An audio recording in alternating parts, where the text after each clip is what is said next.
Do you want to create art that is significant? How do you do that when you have family and other commitments?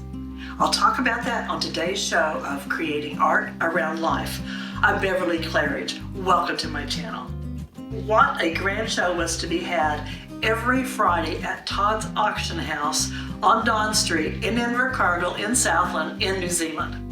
Bill Todd and his interesting cast of characters had all sorts of second-hand goods from deceased estates on the auction block, ready to sell to an enthusiastic crowd of bidders and onlookers. I was there to gather inspiration for a painting I would soon embark upon called All the World's a Stage.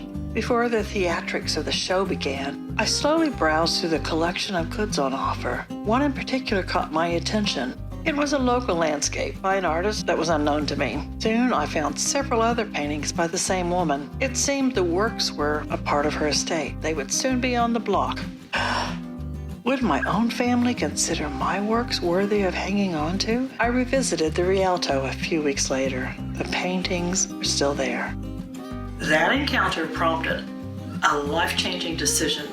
I would endeavor to create artwork that my family and hopefully others would consider worthy of keeping after my dash on earth was done. This was certainly a lofty goal in the harsh light of the reality of raising and blending two families. I wanted my determination to be evident in my 2006 solo show, Noble People Treasured Land, at the Anderson Park Art Gallery. It was to celebrate 150 years of our province, Southland. Have a look at that exhibition by clicking on the link in the description. I was still thinking transcendence when I approached Bob Martin in his art gallery in Gore.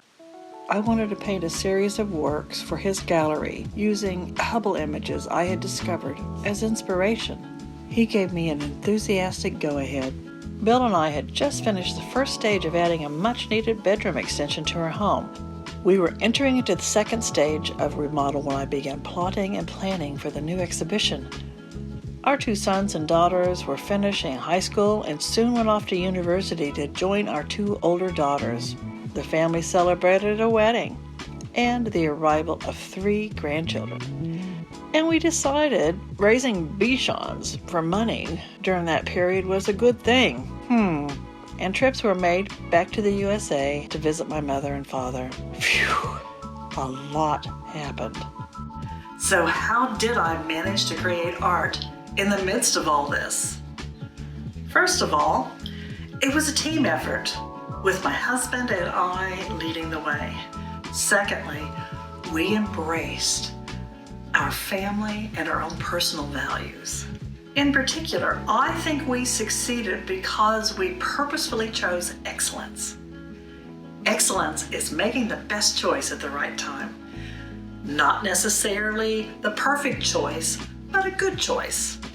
We often ask ourselves, if we make the decision to do something this way at this particular time, will it make a difference in a year?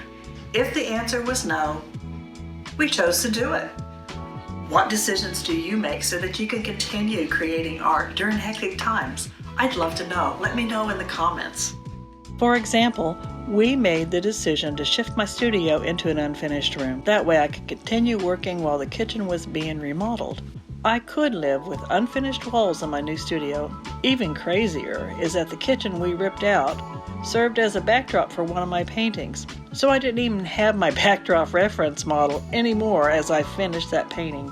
We also chose to rearrange furniture in our lounge so that I could easily hang or remove my artwork from walls to work on them on my easel. With a lot of grit and determination, we made it. What a grand time was had at the gala opening of Ephemeral Perception.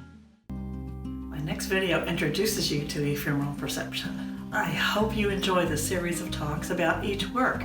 And remember, in spite of the serenity of the works, they were created in the midst of what seemed a very chaotic life.